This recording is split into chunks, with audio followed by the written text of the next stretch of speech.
Palavra da Verdade, com Hernandes Dias Lopes. Primeiro livro de Samuel, capítulo 1. 1 Samuel, capítulo 1. Esse é um dos textos mais lindos e comoventes da Bíblia. É a história de uma mulher. É uma mulher de Deus. 1 Samuel, capítulo 1. Houve um homem de Ramataim Zofim, da região montanhosa de Efraim, cujo nome era Eucana, filho de Jeroão, filho de Eliú, filho de Tou, filho de Zufi, efraimita. Tinha ele duas mulheres, uma se chamava Ana e a outra Penina. Penina tinha filhos, Ana, porém, não os tinha. Este homem subia da sua cidade de ano em ano a adorar e a sacrificar ao Senhor dos Exércitos em Siló. Estavam ali os dois filhos de Eli, Rofni e Finéias, como sacerdotes do Senhor. No dia em que Eucana oferecia o seu sacrifício, dava ele porções deste a Penina, sua mulher, e a todos os seus filhos e filhas. A Ana, porém, dava porção dupla, porque ele a amava, ainda mesmo que o Senhor a houvesse deixado estéril. A sua rival a provocava excessivamente para irritar, porquanto o Senhor lhe havia cerrado a madre. E assim o fazia ele de ano em ano. E todas as vezes que Ana subia à casa do Senhor, a outra irritava, pelo que chorava e não comia. Então Eucana, seu marido, lhe disse: Ana, por que choras? E por que não comes? E por que estás de coração triste? Não te sou eu melhor do que 10 filhos? Após terem comido e bebido em Siló, estando ali o sacerdote, assentado numa cadeira junto ao pilar do templo do Senhor, levantou-se Ana com amargura de alma, orou ao Senhor e chorou abundantemente e fez um voto dizendo: Senhor dos exércitos, se benignamente atentares para a aflição da tua serva e de mim te lembrares, da tua serva te não esqueceres, e lhe deres um filho varão, ao Senhor o darei por todos os dias da sua vida, e sobre a sua cabeça não passará navalha. Demorando-se ela no orar perante o Senhor, passou ele a observar-lhe o movimento dos lábios, porquanto Ana só no coração falava. Seus lábios se moviam, porém não se lhe ouvia voz nenhuma. Por isso ele a teve por embriagada e lhe disse: Até quando estarás tu embriagada? Aparta de ti esse vinho. Porém Ana respondeu: Não, Senhor meu, eu sou mulher atribulada de espírito, não bebi nem vinho nem bebida forte, porém venho derramando a minha alma perante o Senhor. Não tenhas, pois, a tua serva por filha de Belial, porque pelo excesso da minha ansiedade e da minha aflição é que tenho falado até agora. Então lhe respondeu Eli: Vai-te em paz, e o Deus de Israel te conceda a petição que lhe fizeste. E disse ela: Acha a tua serva mercê diante de ti. Assim a mulher se foi seu caminho e comeu, e o seu semblante já não era mais triste. Levantaram-se de madrugada e adoraram perante o Senhor, e voltaram e chegaram à sua casa a Ramá. Eucana coabitou com Ana, sua mulher, e lembrando-se dela o Senhor, ela concebeu. E passado o devido tempo, teve um filho, a que chamou Samuel, pois dizia: Do Senhor o pedi. Verso 26. Disse Ana a Eli: Ah, meu Senhor, tão certo como vives, eu sou aquela mulher que aqui esteve contigo orando ao Senhor. Por este menino orava eu, e o Senhor me concedeu a petição que eu lhe fizera, pelo que também o trago como devolvido ao Senhor por todos os dias que viver, pois do Senhor o pedi. E eles adoraram ali o Senhor. Amém. Eu quero conversar um pouco com vocês nesta noite sobre o tema: não desista de seus sonhos. Era o ano de 1952 na Nova Zelândia, quando um grande esportista daquele país nutriu no seu coração um sonho inédito, audacioso, o sonho de escalar a montanha mais alta do planeta, o sonho de chegar no topo do Pico Everest, com mais de 8.800 metros de altitude. Esse esportista era Edmund Hillary, e ele preparou-se para aquela grande empreitada da sua vida. Mas quando ele partiu para realizar o seu sonho, ele fracassou. Ele não conseguiu chegar. Meses depois, ele foi convidado para dar uma palestra em Londres, e ao chegar no local, percebeu que propositadamente haviam colocado uma grande gravura do Monte Everest na parede. Ao ver a gravura, ele abaixou a cabeça, dirigiu-se cabisbaixo à plataforma. Quando passaram-lhe a palavra, por um instante, ele esqueceu o seu auditório, voltou-se para a gravura e disse: Monte Everest, da primeira vez tu me derrotaste, tu não podes crescer mais, mas eu ainda estou crescendo, da próxima vez, eu te vencerei. 6 meses depois, Edmund Hillary era o primeiro homem na história da humanidade a chegar no topo do Pico Everest. E deixou para nós um legado: não desista de seus sonhos. Eu sei que vocês têm sonhos, todos nós os temos. Quem não sonha não vive. Quem desistiu de sonhar, desistiu de viver. Mas é provável que neste seleto auditório haja alguém que já perdeu os melhores sonhos da vida pelas estradas.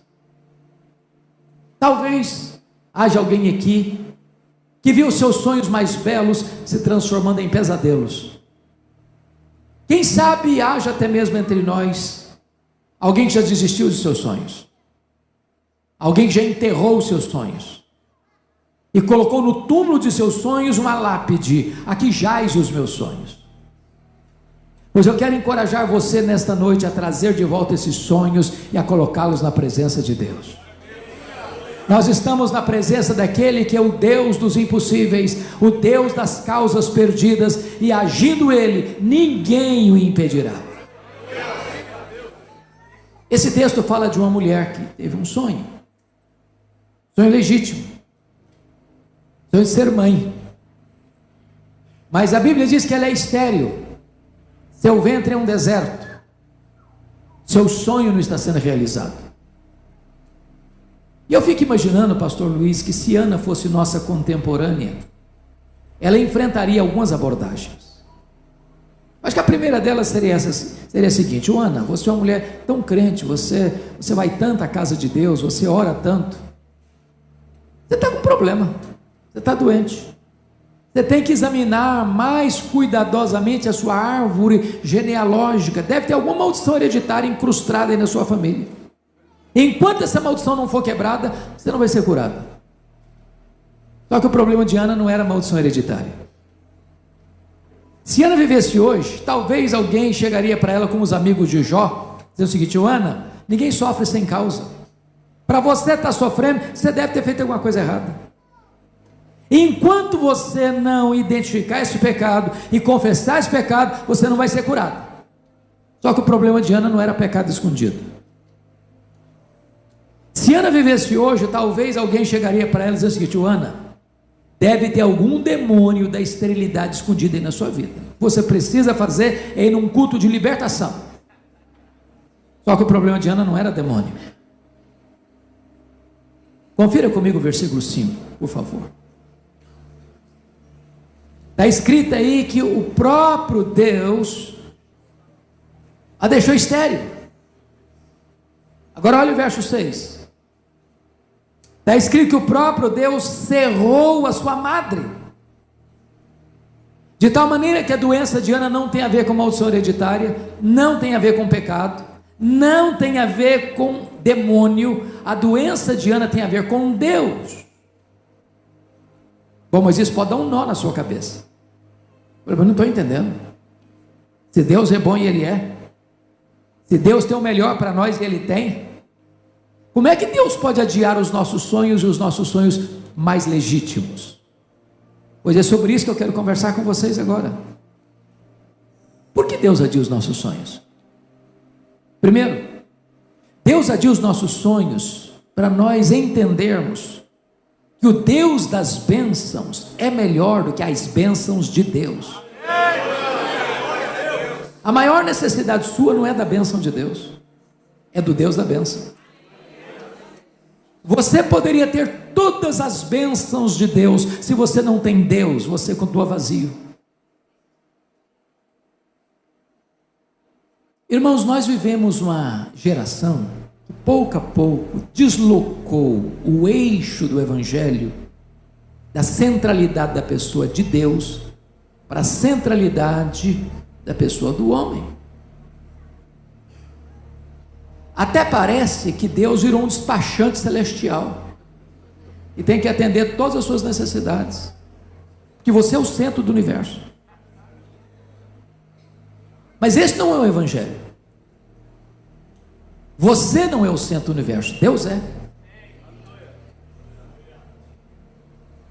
Então, quando nós colocamos a nós mesmos e os nossos desejos no centro do universo da nossa vida, Deus adia os nossos sonhos, para que Ele ocupe o primeiro lugar na nossa vida, para que Ele ocupe o topo da nossa agenda, para que Ele seja o centro maior da nossa vontade. Segundo lugar, por que Deus adia os nossos sonhos?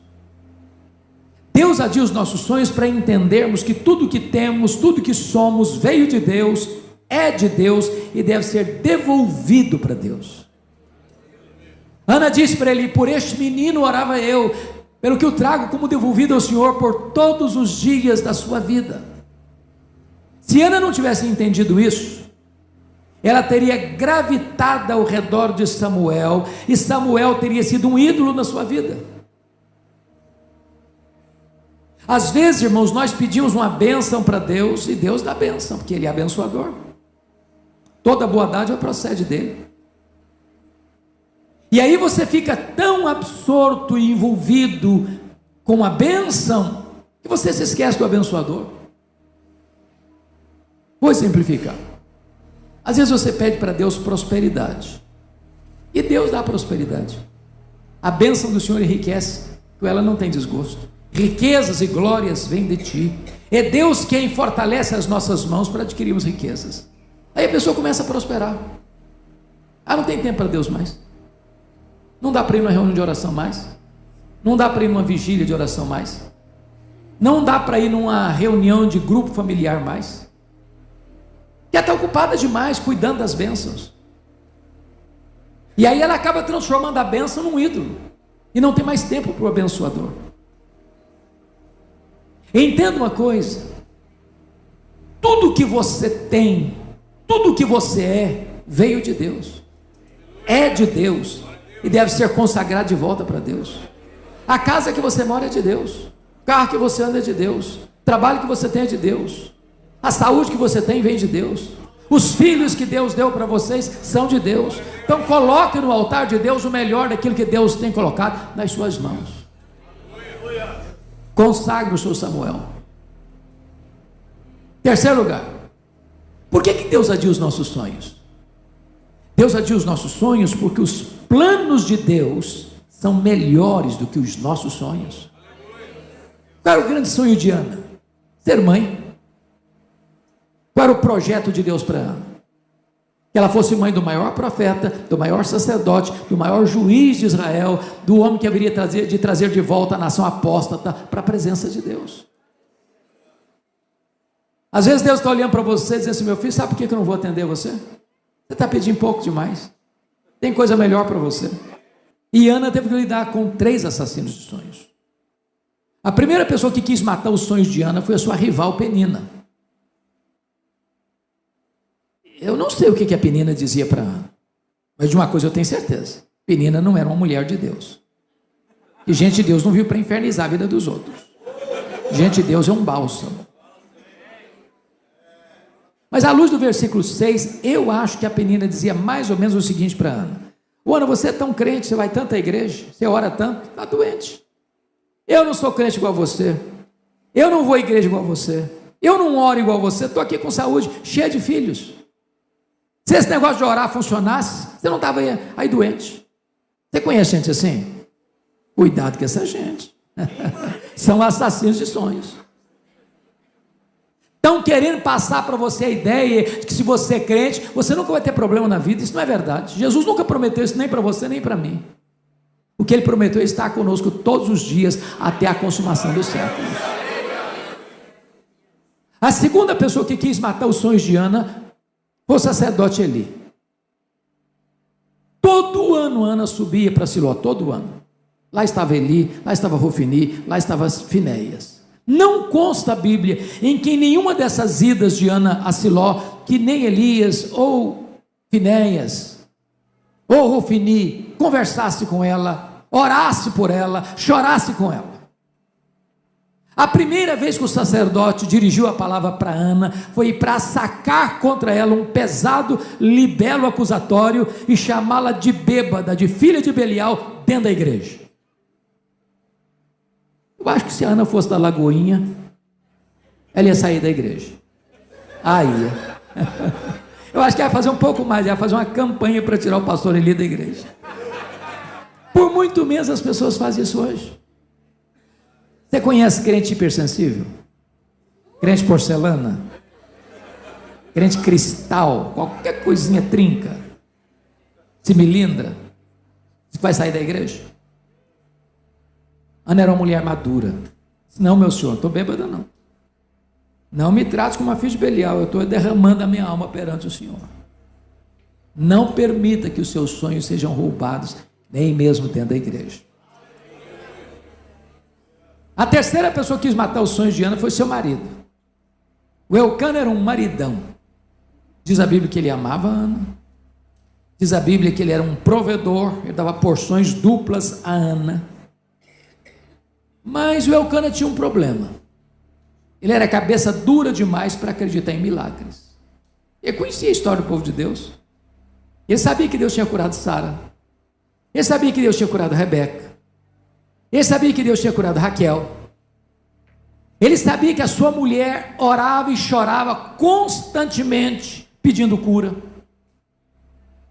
Mas não consta a Bíblia em momento nenhum que Eucana tenha dito assim para Ana: Ana, vem cá, filha, eu sei que você tem esse sonho, eu sei que a medicina está dizendo que não tem jeito, eu sei que se Deus quiser tem jeito, então conta comigo, eu vou orar com você, eu vou orar por você, estou junto com você nessa luta. Não consta que ele tenha feito isso, mas o versículo 8 diz que houve um momento em que o Eucana chamou a Ana para uma conversa. Ana, minha filha, não dá, né? Vou parafrasear agora. Não dá não, filha, dá demais, está virando obsessão esse negócio, você está ficando doente, tem uma fixação aí, larga a mão desse sonho. Você não sabe que a junta médica de Ramá já deu o diagnóstico que não tem cura? Para que você insiste? Para que você insiste? É uma causa perdida. Desista desse negócio de querer ser mãe. Aliás, Ana, você não está nem aproveitando o maridão que você tem. Você não sabe que eu sou melhor que 10 filhos para você? Se fosse hoje, eu diria assim: Ana, pensa em mim, ligue para mim, chore por mim, não chore por ele, Ana. Assassino de sonhos. Cuidado que os assassinos de sonhos podem estar mais perto de você do que você imagina. Não desista de seus sonhos. Mas o que fazer quando os nossos sonhos estão sendo adiados? Ana nos ensina 3 coisas. Primeiro, se os seus sonhos estão sendo adiados, continue crendo, continue orando, continue chorando, continue jejuando, continue insistindo com Deus, continue batendo a porta,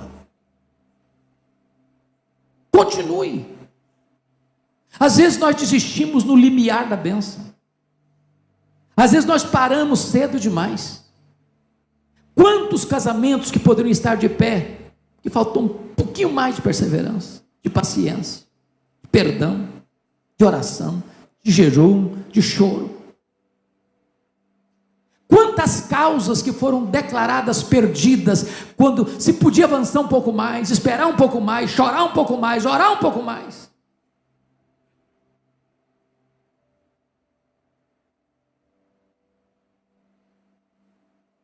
Norman Vincent Peale foi um pastor metodista.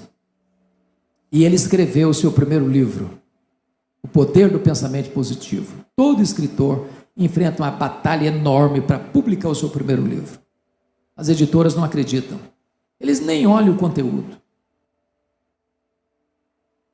Então ele escreveu o livro, procurou uma editora, bateu de porta em porta, nenhuma editora se interessou. Ele ficou muito frustrado. Chegou em casa, jogou os rascunhos no lixo. E disse: no lixo vão ficar os meus sonhos de escritor. Dona Ruth, sua mulher, mais crente, mais otimista do que ele, como via de regra as mulheres são, pegou os rascunhos do lixo, disse: eu vou lutar pelos seus sonhos, eu creio nos seus sonhos, vou lutar por eles. Bateu em outras portas, em outras editoras, até que encontrou uma editora que se interessou pelo livro. Resultado? Esse livro já vendeu mais de 10 milhões de exemplares. Um dos maiores best-sellers da literatura cristã. Estavam no lixo. Não desista de seus sonhos. Na saga da política americana, há um homem que me encanta muito, Franklin Delano Roosevelt. Esse homem estudou em Harvard, esse homem estudou em Columbia. Esse homem entrou na política, fez uma carreira brilhante, mas ele tinha um sonho de ser presidente dos Estados Unidos da América. Com 39 anos de idade, ele sofreu poliomielite, foi para uma cadeira de rodas, paraplégico. Alguém se aproxima dele e diz: numa cadeira de rodas você nunca será presidente dos Estados Unidos. Ele disse: pois eu nunca vou desistir. O único homem até hoje na história americana que foi eleito e reeleito presidente dos Estados Unidos da América 4 vezes consecutivamente numa cadeira de rodas. Não desista de seus sonhos. A segunda coisa que Ana fez, irmãos, foi tomar posse das promessas da palavra de Deus. O versículo 17 diz que Eli diz para ela assim: vai em paz para a tua casa, e o Deus de Israel te conceda a petição que lhe fizeste. Olha que coisa interessante. Eu sou pastor há 40 anos, e eu já vi muita gente doente, emocionalmente, às vezes até com depressão, porque um dia escutou uma palavra atravessada do pai, da mãe, do namorado, da namorada, do noivo, da noiva, do marido, da esposa, do patrão, do professor, da professora. Aquele entrou com uma seta cheia de veneno e azedou a alma. O que eu acho curioso é que quando Eli falou aquela tolice chamando a Ana de bêbada, filha de Belial, ela não acolheu aquela palavra. Ela não hospedou aquela palavra no coração. Se alguém falar algo atravessado com você ou contra você, não acolha em nome de Jesus. Mas agora este mesmo homem que falar uma tolice, abre a boca, é um profeta de Deus. Pois vai em paz para a tua casa, e o Deus de Israel te conceda a petição que ele fizeste. Essa palavra é boa, essa palavra vem de Deus, essa palavra ela acolheu, e essa palavra trouxe libertação e cura para Ana. Notem vocês que Ana teve 2 curas bem distintas. A primeira dela foi a cura emocional, espiritual. Diz que quando ela creu nessa palavra, tomou posse dessa promessa, o rosto dela voltou a brilhar. A tristeza foi embora. A depressão foi embora. A alegria invadiu a sua alma. Mas diz a Escritura que ela desce com o seu marido a Ramá, coabita com o seu marido. Deus se lembrou dela, ela concebeu e deu à luz a um filho, a quem pôs o nome de Samuel, de tal maneira que lá em Siló ela tomou posse da promessa, mas lá em Ramá Deus curou o seu ventre. Lá em Siló ela creu, lá em Ramá o milagre aconteceu. Então você quer ter vitórias na sua vida, você quer ver seus sonhos realizados, pare de escutar os profetas do caos, pare de escutar os embaixadores da incredulidade, pare de escutar os arautos do pessimismo. Leia a palavra de Deus, tome posse das promessas de Deus. Sabe por quê? Porque promessa de Deus e realidade são a mesma coisa. Nenhuma das promessas de Deus caiu por terra. Ele vela pela sua palavra em a cumprir. Mas finalmente, irmãos, os seus sonhos estão sendo adiados. Faça como Ana, volte a viver. Volte às trincheiras da luta. Saia dos quartos escuros. Pare de murmurar. Pare de reclamar.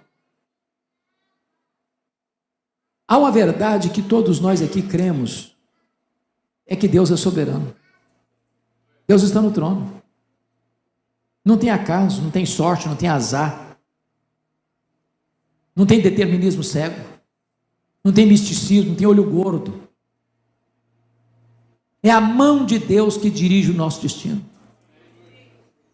Deus não é pego de surpresa. Deus não fica em apuros. Deus não está lá no céu esfregando as mãos sem saber o que fazer. Deus não desperdiça sofrimento na vida de seus filhos. Se você está passando por uma prova, saiba disso. Deus sabe o que você está passando. Deus sabe onde você está. Deus sabe como você está. E Deus tem um propósito nisso. Então volte a cantar. Então volte a sorrir. Então volte a celebrar. Então volte a viver a vida. O que eu acho curioso é que Ana queria ser mãe, mas ela vivia tão depressiva, chorando, que ela nem atraiu o marido dela. Agora o rostinho está alegre, agora o sorriso está na face, agora ela atrai o marido. E agora ela coabita com o marido. E agora Deus se lembra dela. E agora Deus abre o ventre dela, porque Deus é poderoso para fazer com que a mulher estéril seja alegre mãe de filhos. E Deus então realiza um milagre na vida dela.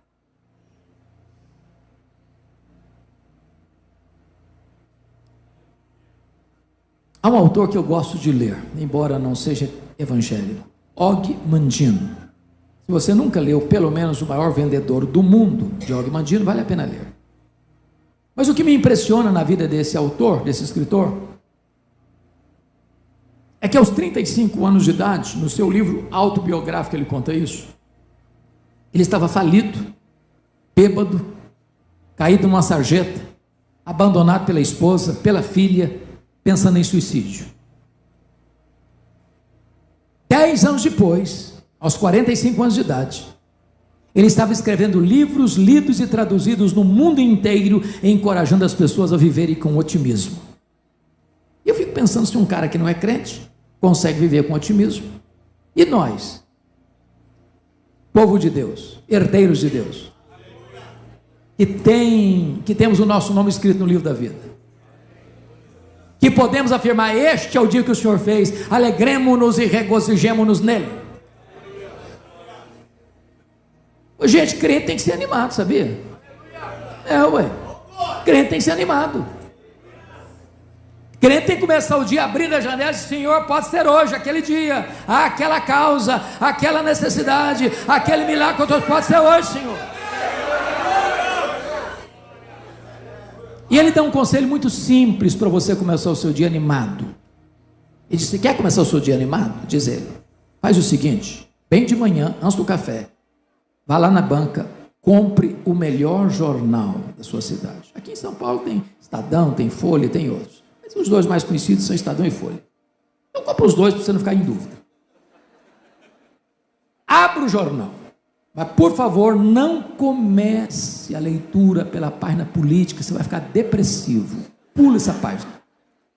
Bom, você não vai querer começar também pelas páginas econômicas, porque a inflação está voltando, a economia mundial está em crise, você vai ficar desesperado. Então, pula essa página também.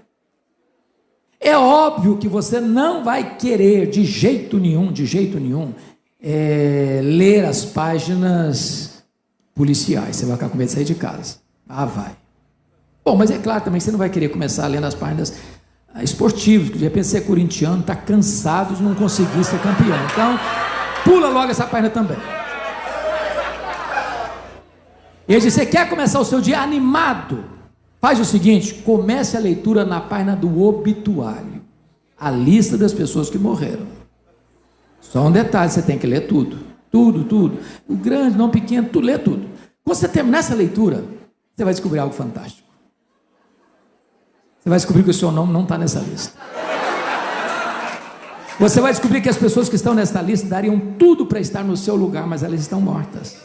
Você vai descobrir que você está vivo, e se você está vivo, um milagre de Deus pode acontecer na sua vida hoje. Não desista de seus sonhos.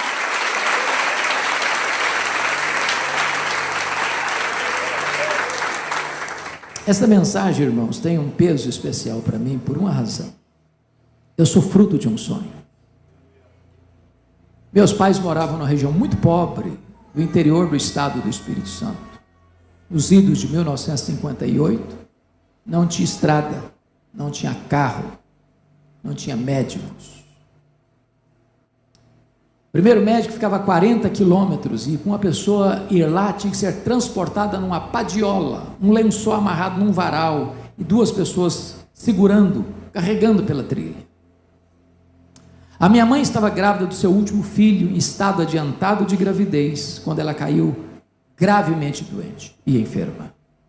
Meu pai sabia que ela não suportaria uma viagem de 40 quilômetros, uma padiola. Mandou chamar o médico, ele veio, a examinou e disse: essa mulher não vai sobreviver. Ela está muito doente, muito fraca, e a criança que está no ventre dela está em agonia de morte. Só tem duas opções: ou sacrifica a criança, ou morre a mãe e a criança. Naquele grande dilema, minha mãe tomou uma outra decisão e disse: eu não abro mão desse filho, eu não desisto desse filho, eu estou pronto a morrer com ele, a morrer por ele, mas eu não desisto dele. E naquele momento ela já era uma mulher crente, fez um voto para Deus e disse: meu Deus, se tu poupares a minha vida, se tu poupares o meu filho, eu consagro este filho para o Senhor, para que ele seja um pastor, para que ele seja um pregador da tua palavra. Deus ouviu a oração da minha mãe e eu nasci na roça. Fui calçar o meu primeiro par de sapatos com 8 anos de idade, com as mãos calejadas. Onde nós morávamos não tinha escola, a não ser escola primária. Com 8 anos de idade eu entrei na escola. Com 12 anos já tinha concluído tudo que tinha ali naquela região, 4ª série primária. Eu tinha uma vontade imensa de estudar desde que eu me entendo por gente. Na minha casa não tinha livros, tinha um dicionário velho, sujo, rasgado, e com 10 anos eu comecei a decorar aquele dicionário. Quando eu terminei a 4ª série, a minha professora que me alfabetizou estava se mudando para Vitória e me perguntou: você tem coragem de vir comigo? Eu, que nunca tinha dormido uma noite fora de casa, disse para ela: se os meus pais deixaram, eu vou. Com 12 anos eu nunca tinha visto uma lâmpada elétrica. Com 12 anos eu nunca tinha visto um aparelho de televisão. Com 12 anos eu nunca tinha entrado numa cidade.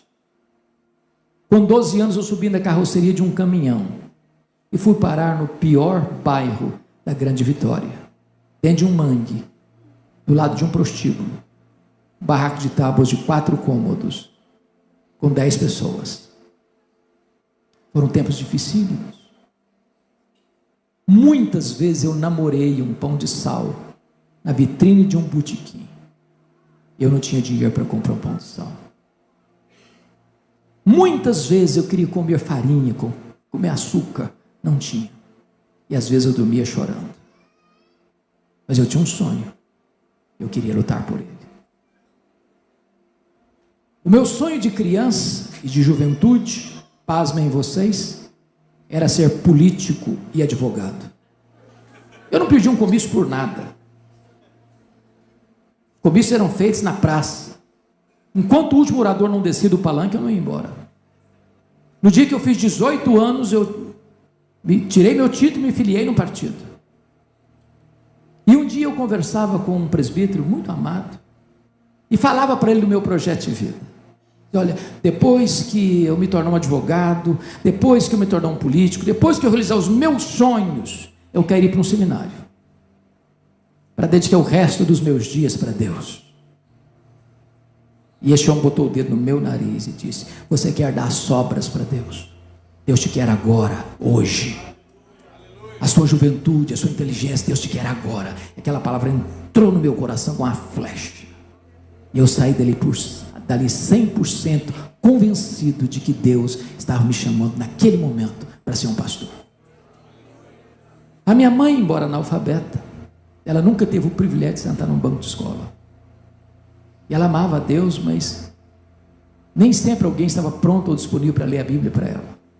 E um dia, chorando, saiu para o seu quintal, tropeçou numa cartilha suja, pegou aquela cartilha e disse: meu Deus, o senhor podia me ensinar a entender isso aqui, a ler essas letras.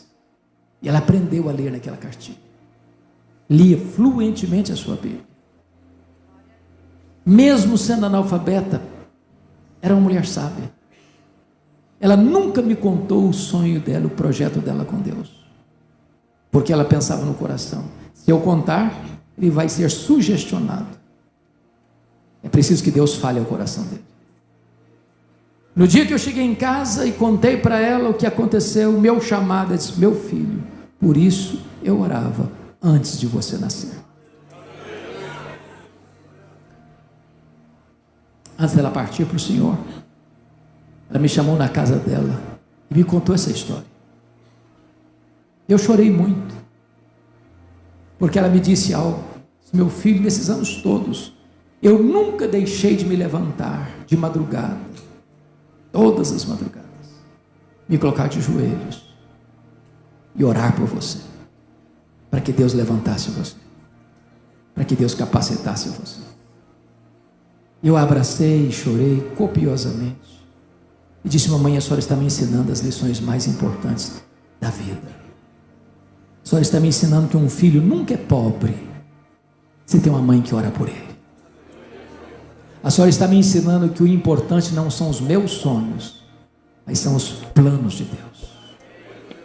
Então, na contramão do meu tema, se preciso for, desista dos seus sonhos, mas nunca desista do propósito de Deus para a sua vida.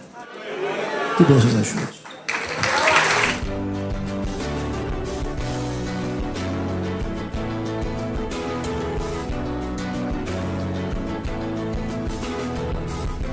Palavra da Verdade, com Hernandes Dias Lopes.